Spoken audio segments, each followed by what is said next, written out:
Tonight, like I said, we have Derrick Pratt with us from the Erie Canal Museum in Syracuse, New York. And Derrick has a lot of experience working in schools in the area, and currently he is the museum educator over at the Erie Canal Museum. So thank you for being with us, Derrick. And tonight our program is about the Erie Canal, and as many of you may know, the Erie Canal is a man-made waterway that connected Lake Erie to the Hudson River. And in 1817, the groundbreaking was right here in Rome, New York. And tonight, Derrick's going to tell us about the happenings before that groundbreaking ceremony and how the Erie Canal came to be. And we're really excited and honored to have you here, Derrick. So I'm going to turn it over to you and we can get started. Great. Thanks, Miranda. I'll just share my screen here. Everything looking good? Yep. Okay, perfect. All right. Well, thanks for joining us tonight. I see a couple of Erie Canal Museum members on here. Special hello to you folks. So tonight we are going to look, as Miranda said, at the conception. So how the Erie Canal was conceived, and it's a fun story. We're going to start way at the end, kind of, with this. My slides advance. Oh, and now they've advanced too far. Here we see this map of the United States right about before the Civil War, around 1850-ish.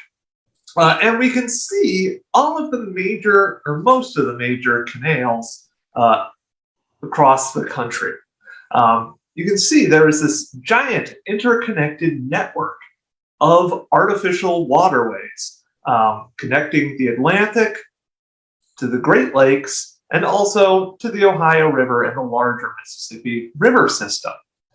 And the sort of granddaddy of them all, the oldest one on this map, is right here. It's the Erie Canal, constructed between 1817 and 1825. We're currently in its bicentennial.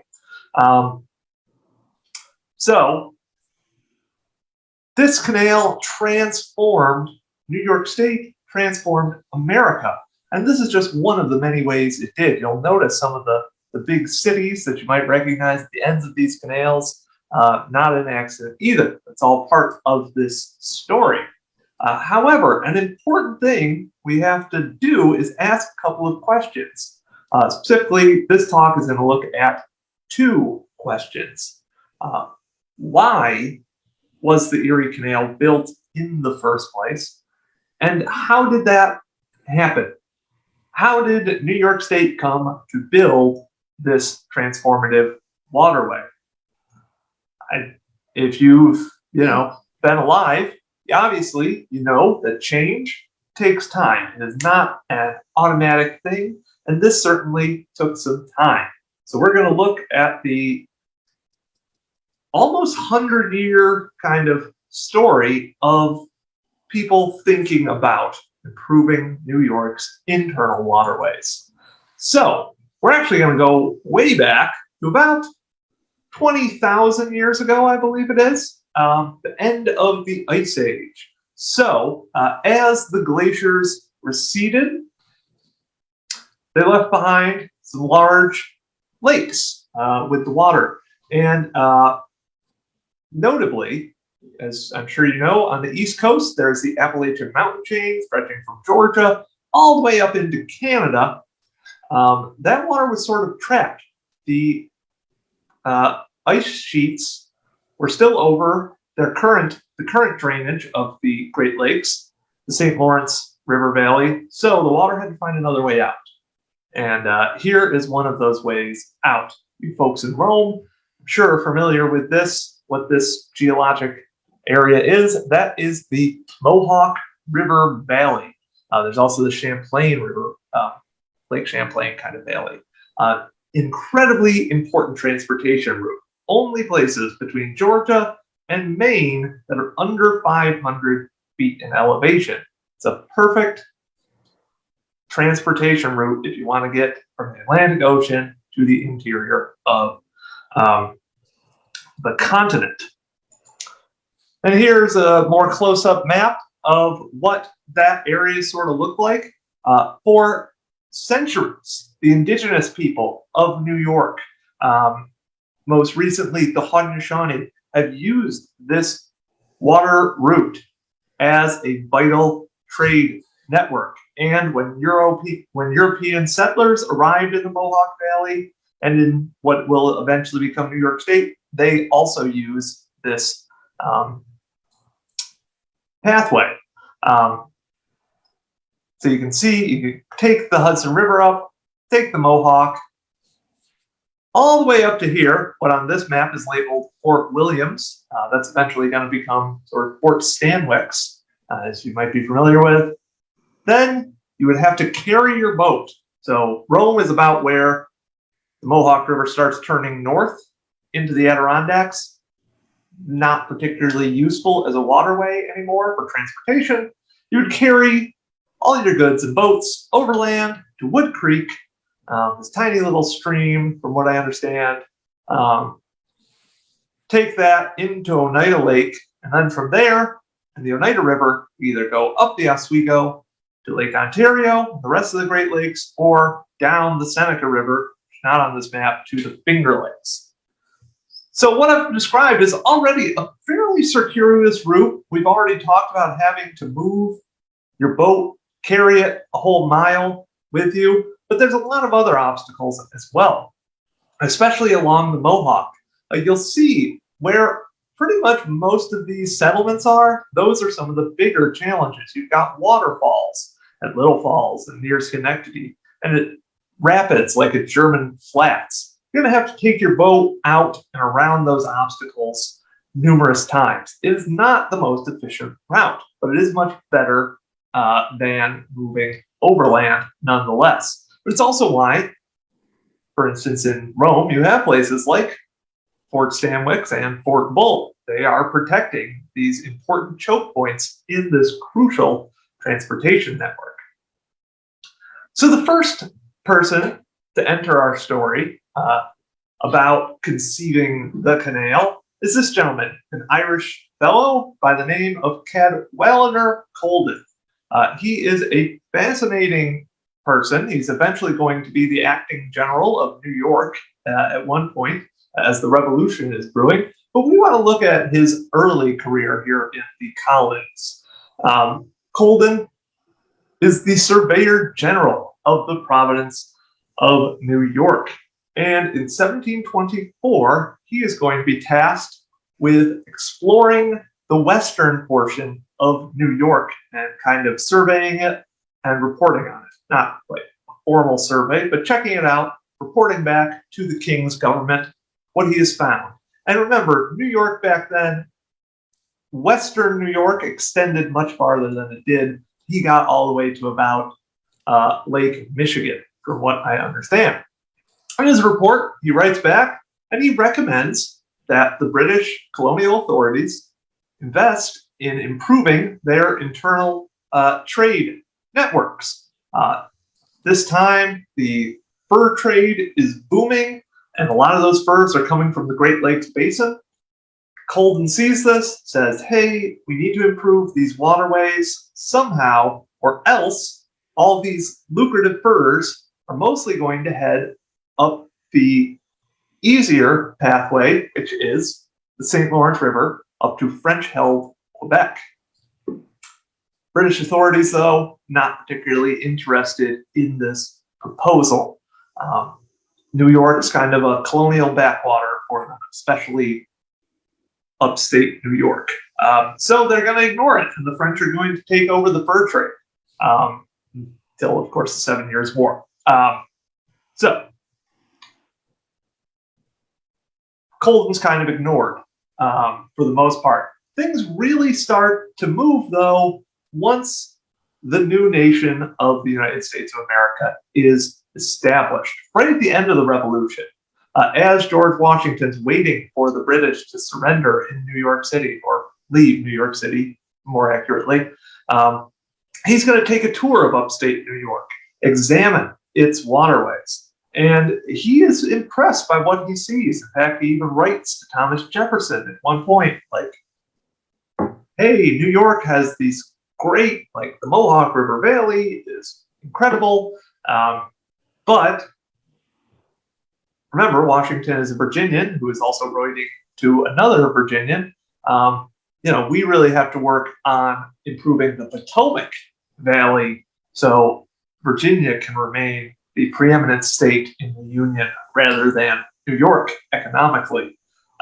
Remember that. It's got to come back in here. Anywho, the next year, not consulting really with Washington, from what I understand, another Irishman, another brilliant Irish guy. He's often described as a man ahead of his time. He came up with a number of ingenious inventions that just the technology didn't exist to actually create them. Christopher Coles. He is going to propose to the state legislature on November 3rd, 1784, a plan to improve the Mohawk River. In 1785, the next session of the legislature, they're going to kind of give their tentative blessing to Cole's plan. $1,000 is allocated in the supply bill 1785 to examine the Mohawk Valley, make plans for how it could be improved.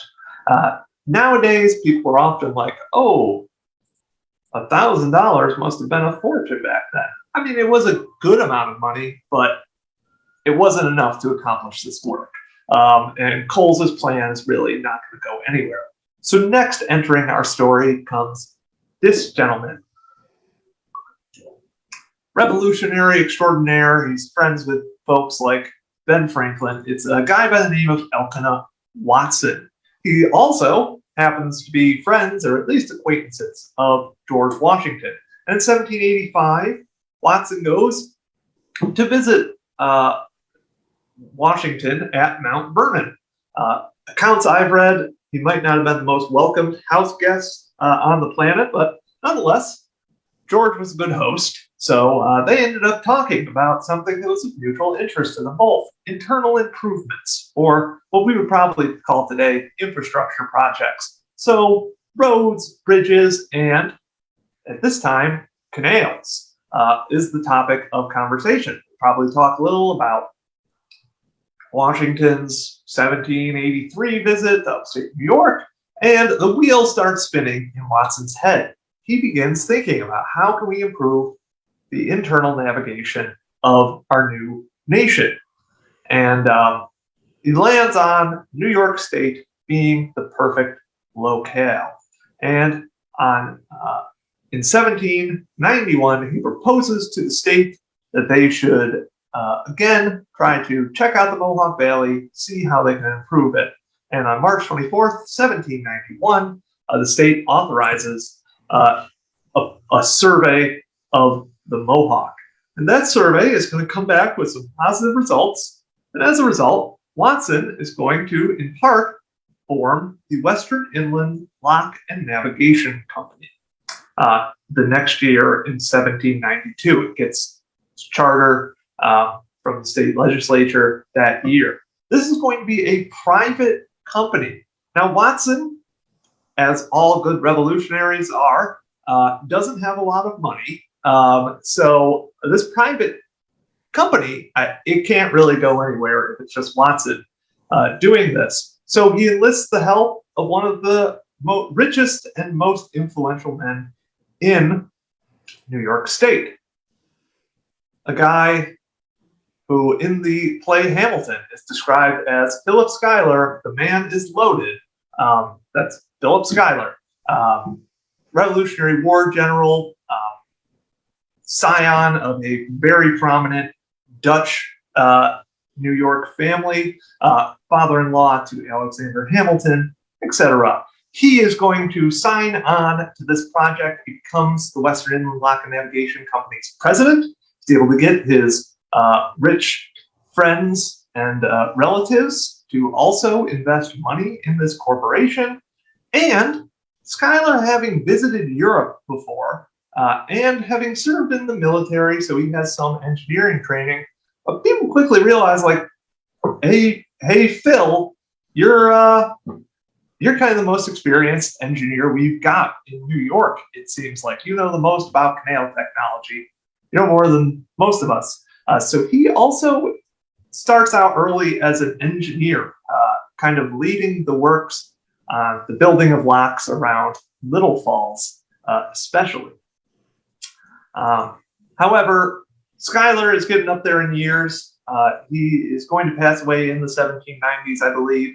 So eventually, and this technology, it's too much for Schuyler. Eventually, they are going to hire a man I've heard described before as America's favorite overpaid and underperforming engineer, William Weston, who is an English engineer. They bring him over. Again, America at this point in time did not have any trained engineers from the country. So they had to get expertise from out of the country or figure out kind of how to do it themselves, reading books from Europe. In case my introduction of him, you didn't catch it, Weston's not going to be super successful, nor is the Wilnick, as it's sometimes called. It's especially not successful financially. Just the capital is not there at that point in America for a private company to do this. And the Mohawk is a wild river. It's going to wash away a lot of these improvements as well. They do make some progress improving the transportation of the Mohawk Valley. A small canal is dug connecting Wood Creek to the Mohawk River through Rome. A few other small canals are built, just kind of getting rid of little bends in the river. Locks are constructed to get around the obstacles at German Flats and Little Falls. But here on the screen, you see one of the biggest obstacles that they were not able to overcome. These are the Great Falls of the Mohawk out in Cohoes near Schenectady. Never able to overcome these. So that's going to put a damper on things. But important lessons are learned. We talked about the financing. An assistant to William Weston is going to end up being a guy by the name of Benjamin Wright, who had settled in Rome. He's going to be an important player in our story. Other folks like Thomas Eddy, he's going to come up shortly. He's the treasurer of this. So that's the Western Inland Lock and Navigation Company, which brings us up to sort of 1800. So let's zoom out a little bit to see what was going on in America at the turn of the century. This new 25-year-old nation. What's going on there? Well, first off, there is increased Western expansion. For much of early American history, Anglo-European settlers had been stuck east of the Appalachian Mountains. They presented a formidable barrier to move across. Also, there were indigenous tribes located all throughout America who also presented an obstacle of sorts to these settlers moving west. And the British made sure indigenous rights were respected. However, by 1800, the East is starting to get overcrowded and overfarmed. There is not the same amount of economic opportunity you might have had in 1776 in places like Boston, Massachusetts. Also, the new American government is not nearly as interested in maintaining indigenous rights and sovereignty. So you're starting to see a lot more people moving west in this first quarter century of the United States. Famously, you've got Daniel Boone going through the Cumberland Gap. People are also going to move through the Mohawk River Valley. Politically, the ideals of Thomas Jefferson are really taking hold of the nation. Jefferson is kind of America's first major populist. He thinks that all white men, at least, should probably have the vote. In part, he's also pro-expansion, as you're probably aware. Louisiana Territory is going to get added to America during his presidency. He's going to reject industry, tell people they need to be. He's going to focus on an agrarian vision for America, encourage people to be farmers rather than get into that evil industry up in the Northeast. So really, like, if you're going to farm, you need land. So he's encouraging people, move out this way. And people are moving west. However, those that settle in the Great Lakes Basin, same thing we ran into with the French.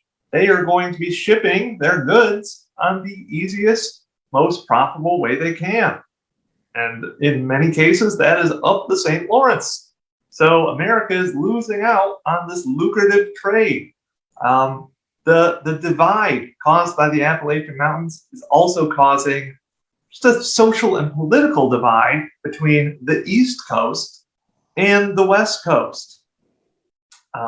It's highlighted the most by the possible treason plot of Aaron Burr, that he might have broken off some part of Western America to form his own nation, allegedly. But yeah, Thomas Jefferson even wrote that he was afraid that America would have to split into two countries because this, possibly even three, because this barrier was causing a major problem for the nation. They were split. However, to address some of these issues and policy matters, he has his Secretary of the Treasury, and by the name of Albert Gallatin. In 1808, well, in 1807, Gallatin is going to work on preparing a plan. 1808, he presents it, what's called the Gallatin Plan, which is America's first major infrastructure proposal, really. He's calling, as you can see on this map, for the federal government to fund the building of roads, canals, river improvements, so on and so forth, to link the country together and to create more effective trade routes. And that will be paid for with a federal surplus from tariffs. And as you can see, New York in his proposal is going to get two canals, one linking the Mohawk to the Lake Ontario, and another around Niagara Falls, connecting Erie and Ontario. So great. Albert Gallatin's proposed this system. New Yorkers are jazzed up about it. And immediately they start getting to work once they hear Thomas Jefferson is interested in these internal improvements.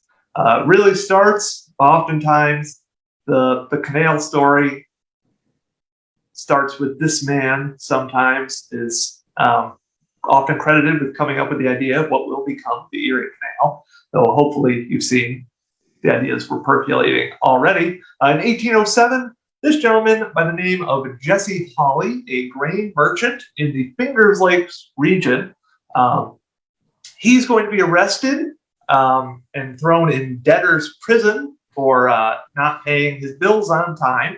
And in his time there, he's going to be examining a map of New York State, ruminating on how he went broke in the first place. His grain had not been able to be profitably shipped to market. And he will write a series of essays under the pseudonym Hercules, since he's afraid people won't believe a guy in jail writing about this. He writes the Hercules essays, which are published and become a bit of a sensation. People are starting to take note. Also in 1807, upstate New York, the Federalists and Democratic Republicans, two political parties at the time, are going to combine to form what's called the canal ticket, where they're going to say, we're putting all of our other differences aside really for now because we need this canal through upstate New York. And that is going to dominate the elections, sweeping in a number of upstate New Yorkers into the legislature who are pro-canal, including Joshua Foreman, sometimes called the founder of Syracuse, and our old friend Benjamin Wright of Rome is going to be elected to represent your area. And on February 4th, 1808, in the beginning of the new legislative session, Joshua Foreman proposes a canal survey. In fact, Benjamin Wright is the person who will second that. Later that year, April 11th, $600 is approved for just such a survey. So that leads us to January 1809. They've had another survey. It's gone well. Joshua Foreman has read this report from the federal government and Albert Gallatin saying, hey, there's federal dollars that should be made available to support internal improvement of your states. So he goes to Washington to ask Congress and President Jefferson for federal funding for this canal. And here is a larger part of what Thomas Jefferson replies to Foreman with. However, the part that's most famous is the end here. It is little short of madness to think of it at this day. And this is the response Foreman is going to get across the board for the most part in Washington. A mix of incredulity. You want to build what? Where? How big is it? We don't even have an engineer in America. But also, there's going to be some sectionalism. Jefferson's talking about this canal that Washington tried to get built in Washington, D.C., in the Potomac. Remember that letter that was sent. Jefferson is very much a Virginian. He is a Southerner, and he, I would argue, worried about New York State, again, surpassing Virginia economically and so forth. So that is going to happen in Congress too. Gallatin's plan is going to go nowhere in the end because largely of sectionalism. A representative from New York might think, I don't know, Massachusetts is benefiting too much. Similarly, representative from North Carolina thinks New York's benefiting too much. I'm just using these as examples, but you can see how that would work, and ultimately nothing gets done on that end. Gallatin's plan is just a nice plan that is not affected. So the ball is back in New York State's court now that they haven't been able to accomplish anything federally. And things really start to get moving with the 1810 race for governor. One of the central figures in this part of the story is this gentleman, Jonas Platt, who is running for governor on the Federalist ticket. The Federalists were very much in the wane by this point. Jonas Platt is a state senator, but he knows, New York State has not elected a Federalist governor since 1794. It's 1810 now, so it's been a while. He's also going up against Daniel D. Tompkins, one of the most popular during his time as governors of New York, Democratic Republican Daniel D. Tompkins. Tompkins is seemingly very well liked by New Yorkers, from what I can tell. So Jonas Platt realizes if I'm going to win this election, I need something that is going to make people vote for me rather than super popular Daniel D. Tompkins. How can I do that? I need some sort of gimmick. We see it today. There's politicians. Sometimes they'll say something like crazy because that'll get you like on the news. People will say, "Oh, what's this guy all about?" Maybe they can vote for you, but he doesn't know what that is. Then along comes his friend and fellow Federalist, as well as treasurer for the Western Inland Navigation Company, Thomas Eddy. Comes to him. He is intimately familiar with the Western Inland Navigation Company as its treasurer, knows that there's a lot of potential in the Mohawk River, but his company is just not going to be able to do it. So maybe the state can help. So proposes to Jonas Platt that they run on a canal platform. Remember, just a few years earlier, that canal ticket had dominated upstate New York. However, there's still the issue of the legislature is controlled by Democratic Republicans. Democratic Republicans are still a majority. How are you going to get Democratic Republican support for this? They do that March 12th, 1810. They enlist an unlikely ally who is going to become synonymous with the Erie Canal, DeWitt Clinton. So now that we've introduced him, we ought to talk a little about the man who is typically referred to as the father of the Erie Canal. Here's old DeWitt. He's a member of the incredibly powerful and influential Clinton family. His Uncle George was pretty much governor of New York right up until he became vice president of the United States. Very influential in New York in general. His father's a Revolutionary War general in the Sullivan-Clinton campaign. In 1798, Clinton himself enters New York politics, elected to the New York State Assembly. And he's going to have an august political career. He's going to be a senator for both the United States and New York State, and he's 3 times the mayor of New York. He's going to serve in those last 2 positions concurrently. There weren't laws against holding multiple offices at that time.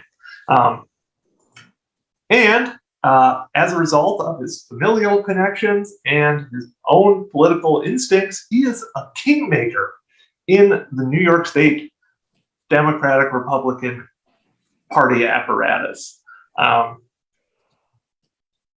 And in fact, Daniel D. Tompkins was his one-time protege, though they seemingly fell out. I assume because Daniel D. Tompkins wanted to be a bigger deal than DeWitt Clinton. DeWitt Clinton never wanted anyone to be a bigger deal than he was, which will also play into this story. So, anywho, Clinton, though, commands a lot of respect in the Democratic-Republican Party. He's a state senator, so is Jonas Platt. And so, on March 13th, 1810, Platt proposes a resolution to examine the routes between the Hudson River and the Great Lakes, which DeWitt Clinton seconds. When he seconds it, everyone kind of falls in line, and they approve the creation of the Canal Commission. You can see them here. It's almost evenly split between Federalists and Democratic Republicans. A true bipartisan commission is formed of just incredibly well-respected men in the state. There's one more Democratic Republican than Federalists. I mean, this is politics here.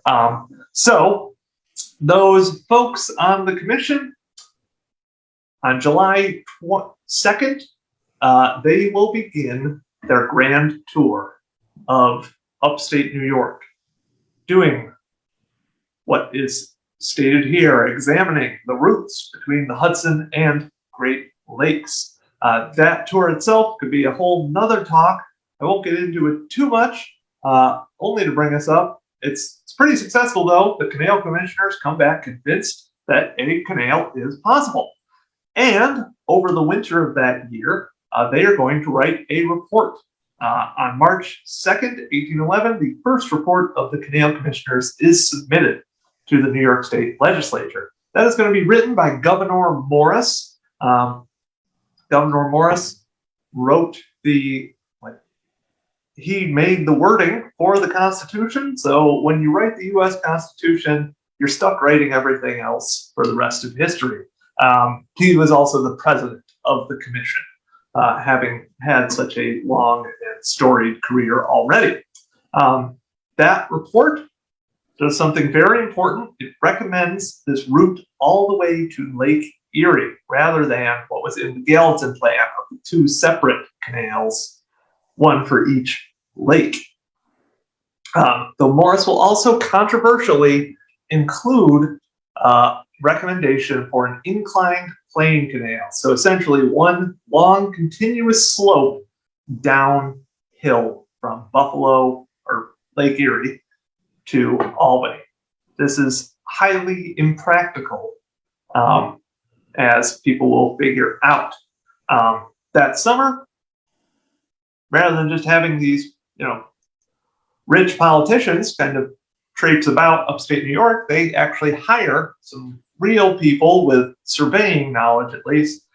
James Geddes and Benjamin Wright were hired to survey the route, though the state legislature only gives them permission to go to the Seneca River, though canal commissioners encourage James Geddes to keep going west, and hopefully someday we'll be able to pay you for that bit, which they will eventually.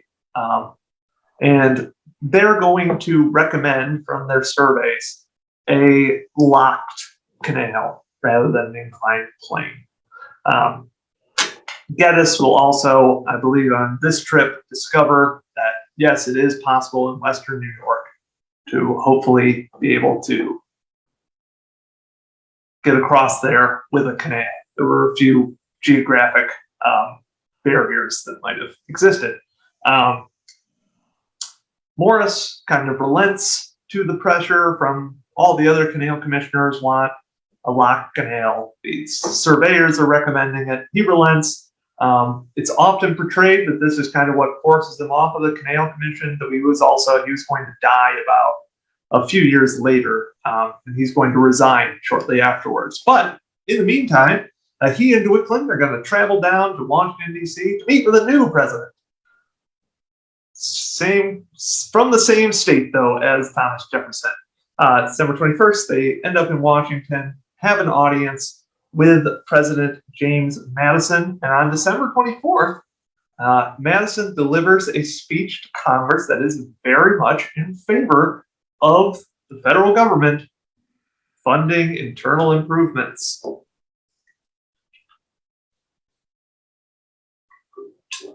He does that, and then Congress promptly rejects the bill. It was a land grant bill. It would have paid for internal improvements throughout America, kind of, by selling parcels of land. The states get the money and build these infrastructure projects. So they are defeated yet again when they go to Washington, D.C., these canal proponents. But America is going to be briefly distracted for a few years, something known as the War of 1812. You might have noticed the last date, probably said, hey, I bet there's a war coming up. And the War of 1812 is going to be really important in our story here. Western New York and the Great Lakes in general are a crucial theater in that war. You've got the border of British Canada and the United States right there. And that war effort is going to be horribly hindered by lack of adequate transportation. Costs about $100, I once saw, to get a cannonball to the Niagara frontier. Communication is terrible. American forces aren't able to really coordinate with each other.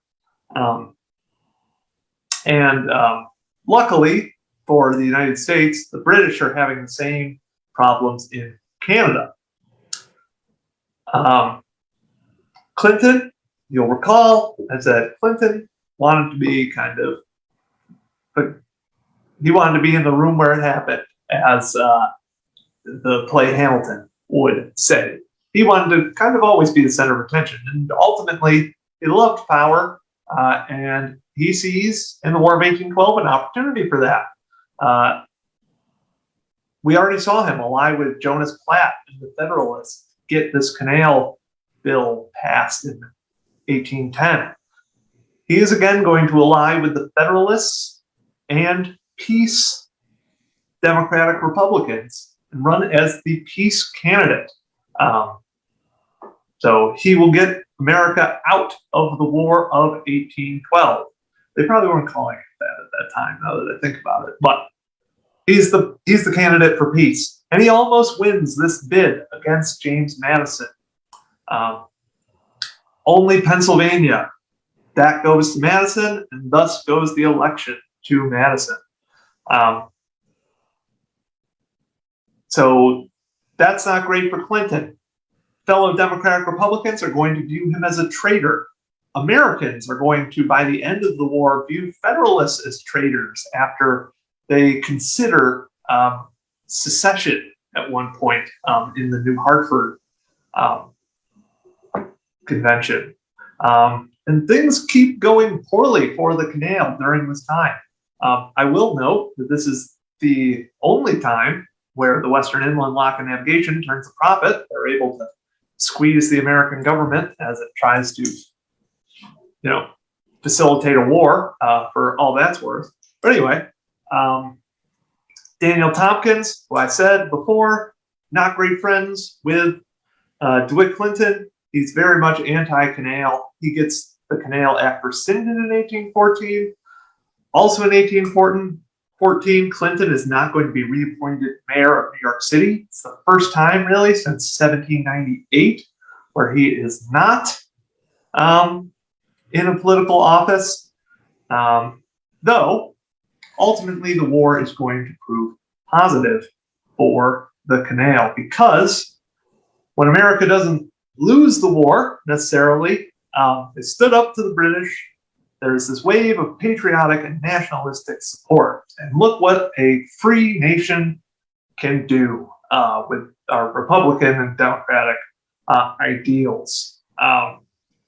So people are saying, if we can win a war, why can't we build a canal? In 1815, DeWitt Clinton is going to be doing just the same thing. He revives his political career by going on a speaking tour of New York State, talking about the benefits of a canal. That culminates on December 3rd, 1815, with a speech at City Hall. A petition is spontaneously created. It's rather long and wordy for a spontaneous creation. Everyone in the hall signs it, send it to Albany. Similar ones are sent in from all over the state. And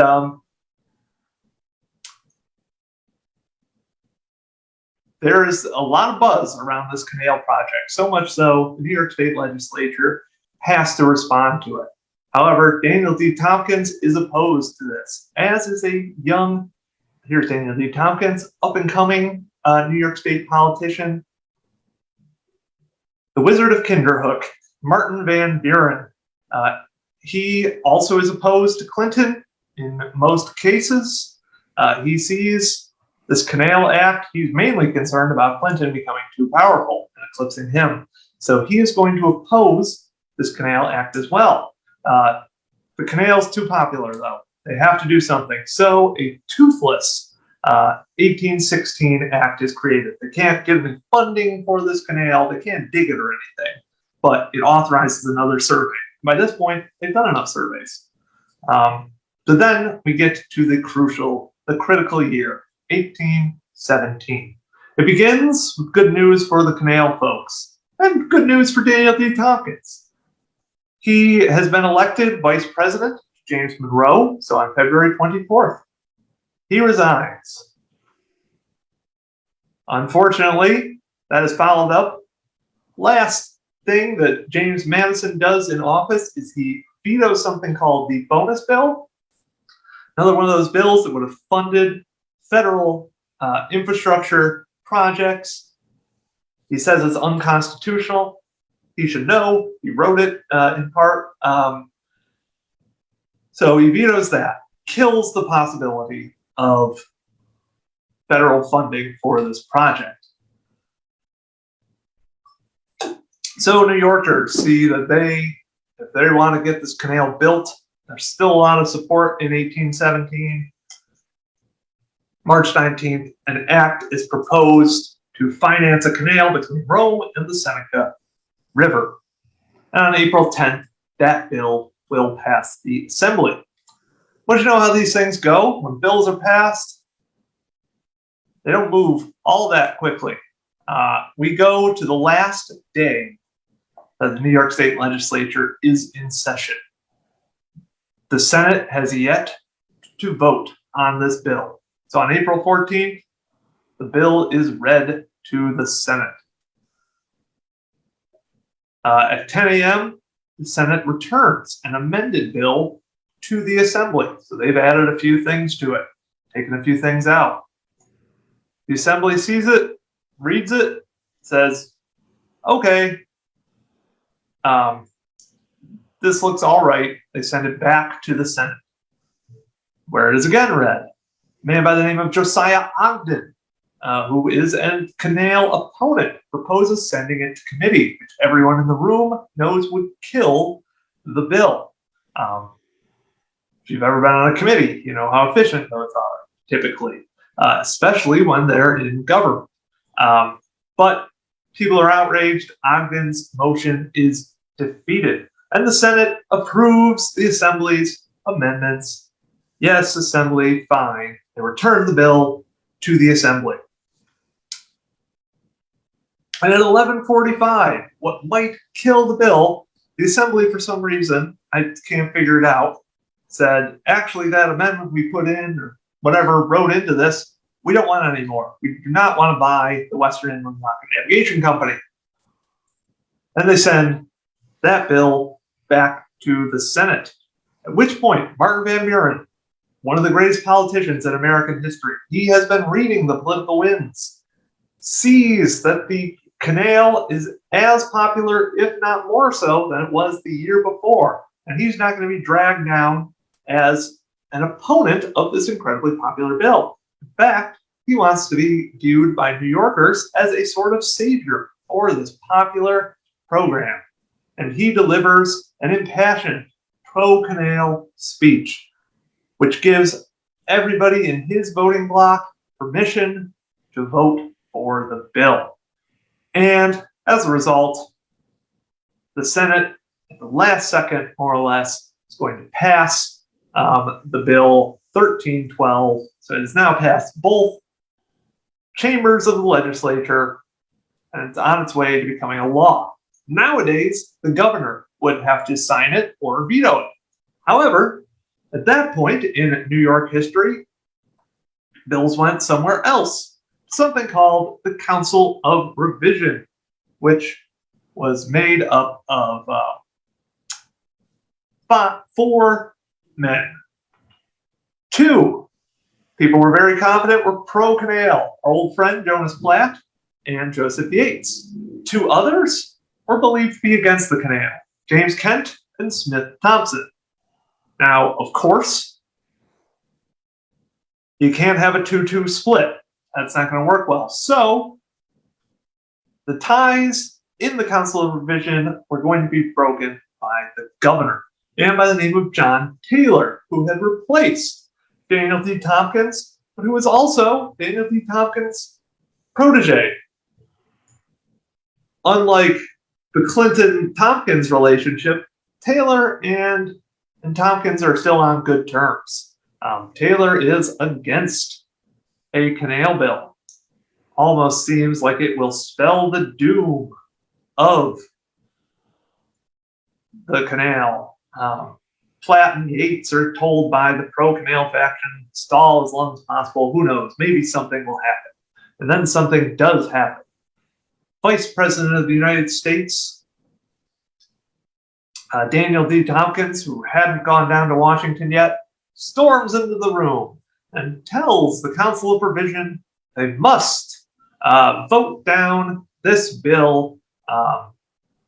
We need to spend the money in New York on preparing for the next war against the British, which is inevitably going to happen.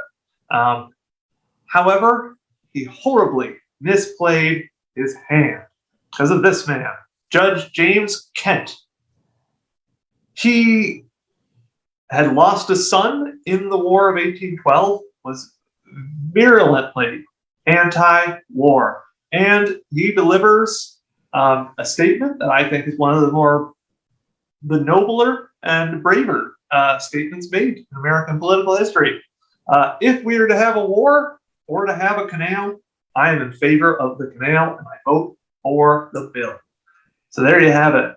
The canal passes the Council of Revision 3-1. John Taylor can't cast his tie-breaking nay vote. And then we're set on the road to Rome. In April, the commissioners are going to start making the first decisions on things like routes and contracts and how that's going to all work, so on and so forth. May 7th, James Geddes and Benjamin Wright are going to be consulted, ultimately hired as the chief engineers on the Erie and Champlain canals, which was also approved in the bill. Geddes on the Champlain, Wright's going to do the Erie. In May, DeWitt Clinton carried into office as governor, defeating nominally Peter Buell Porter. It's a blowout. It's one of the biggest electoral wins in New York State gubernatorial history. And on June 27th, the local man, where you folks are, a man by the name of John Seymour, is given the first contract for the canal. Though, before they can start digging, these are politicians, of course. They need to get their photo op in. The bigwigs don't do that. Governor Clinton is celebrating his inauguration in New York City. But on July 4th, 1817, Judge John Richardson of Rome will dig the first shovelful of dirt. And the rest, as they say, is history. So that's my story. I'm sticking to it. Thank you. And if you have any questions, please leave them in the chats. And of course, I hope you visit the Erie Canal Museum sometime soon. Learn about all that and more. Thank you very much, Derrick. That was quite the story, and the way you told it was very engaging. So thank you very much. I want to open it up to questions. I haven't seen any questions in the chat, but I've seen a lot of comments. If you want to ask a question, you can also unmute yourself and ask it verbally. Some of the comments on Facebook were, the river was still easier than using a wagon, and comments on the Iroquois used the Mohawk River for hundreds of years. All right. Yes. And lots of grateful praise towards you in the chat, Derrick. Oh, well, good. Thank you. The accounts we have of traveling overland at that time, like just giant stumps in the middle of the road, mosquitoes everywhere. But yeah, and yes, we certainly need to recognize the Haudenosaunee on this land that the canal has been built through, who used the Mohawk River Valley and the connecting waterways for centuries. Any questions? One just came through. Ah. This is from Mark. Says, you referenced that Jefferson and others were afraid of New York pulling ahead of Virginia, etc. Is this documented in a primary source somewhere? So the letter from Washington to Jefferson exists and is available. I'm pretty confident. There's an excellent book. It's not a primary source, but it will guide you to other primary sources. Internal Improvements by John Loritz. It really delves into the sectionalism that kind of kills the Gallatin Plan and similar things like it. Sorry, I don't have like the primary sources right on hand. But that's a question. It's a good question too. Another one from John. When did the Western Erie begin digging in relation to the Eastern Mohawk? So I guess that means when did they start digging on the western side of? It's a very good question. The original bill that we talked about there authorized between Utica and the Seneca River in Montezuma. So it's actually the middle section that is built first. That's completed in 1820. So people were able to take a boat from the Seneca River to the Mohawk within 3 years. After that, because they could see the success, contracts on the other two ends started to be let out, from what I understand, around 1820-ish. The eastern end's going to be completed 1822 or 23. They're going to reach the Hudson, and they'll reach Buffalo. Lockport and the Niagara Escarpment are the big challenges that is finally overcome in 1825. Thank you for asking that question, because I did not know that. And thank you for answering it, Derrick. Yeah. Also, just real quick, why they did that, because I think that's an interesting story. Central New York is the flattest section of New York. They saw the least engineering challenges, so they figured that was a good kind of starter. Also, they figured, hey, if New York State won't be able to leave this like half done, just this giant ditch in the middle of the state. And that worked. That's right. And the rest is history, as you said. Yes. All right. Well, thank you very much again, Derrick. Just so everyone knows, this program will be available on RHS Facebook and YouTube channel after tonight. So you can go back and rewatch it as many times as you wish. And yeah, go visit Derrick at the Erie Canal Museum when you get a chance. Yeah. All right. Thanks for having me. All right. Good night, everybody. And we'll see you next time. Take care. Bye.